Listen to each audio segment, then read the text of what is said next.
ಗಡಿಯಲ್ಲಿ ಬಿಎಸ್ಎಫ್ನಿಂದ mega operation ನಡೆಯುವಂಥ ರೀತಿಯಲ್ಲಿ ಮುಂದುವರಿತಾ ಇದೆ. ಉಗ್ರರ ಸಂಚನ್ನು ವಿಫಲಗೊಳಿಸಿದೆ ಬಾರ್ಡರ್ ಸೆಕ್ಯೂರಿಟಿ ಫೋರ್ಸ್.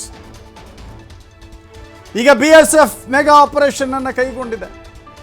ಉಗ್ರರ ಸಂಚನ್ನು ಈ ಬಿಎಸ್ಎಫ್ ವಿಫಲಗೊಳಿಸಿದೆ. ಅಮೃತ್ಸರ್ ಗಡಿಯಲ್ಲಿ ಶಸ್ತ್ರಾಸ್ತ್ರಗಳನ್ನು ಸೀಸ್ ಮಾಡಲಾಗಿದೆ.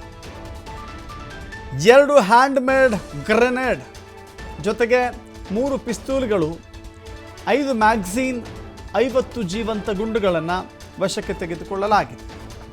ಭೋಪಾಲ್ನಲ್ಲಿ ಶಸ್ತ್ರಾಸ್ತ್ರಗಳನ್ನು ವಶಕ್ಕೆ ಪಡೆದುಕೊಳ್ಳಲಾಗಿದೆ. ಬಿಎಸ್ಎಫ್ ಯೋಧರ ಕಾರ್ಯಾಚರಣೆ ಇದು. ಬಿಎಸ್ಎಫ್ ಯೋಧರು ಮತ್ತು ಪೊಲೀಸರಿಂದ ಈ ಜಂಟಿ ಕಾರ್ಯಾಚರಣೆ ಆಗಿದೆ. ಒಂದು ಗ್ರೆನೇಡ್ ಇದೆ, 2 ಗ್ರೆನೇಡ್ಗಳಿದ್ದಾವೆ, ಪಿಸ್ತೂಲ್ಗಳಿದ್ದಾವೆ, ಜೀವಂತ ಗುಂಡುಗಳಿದ್ದಾವೆ. ಖಚಿತ ಮಾಹಿತಿಯನ್ನು ಪಡೆದುಕೊಂಡು ಆಪರೇಷನನ್ನು ಕೈಗೊಂಡಂಥ ಬಿಎಸ್ಎಫ್ ಹಾಗೂ ಪೊಲೀಸರ ಜಂಟಿ ಕಾರ್ಯಾಚರಣೆ ಈ ಉಗ್ರರ ಸಂಚನ್ನು ವಿಫಲಗೊಳಿಸಿದೆ.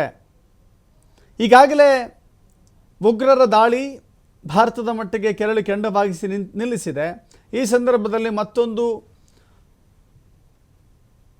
ಉಗ್ರರ ದಾಳಿಯನ್ನು ಸಂಚನ್ನು ಮಾಡಿಕೊಂಡಿದ್ದರು. ಆ ಸಂಚನ್ನು ನಮ್ಮ ಯೋಧರು ವಿಫಲಗೊಳಿಸಿದ್ದಾರೆ.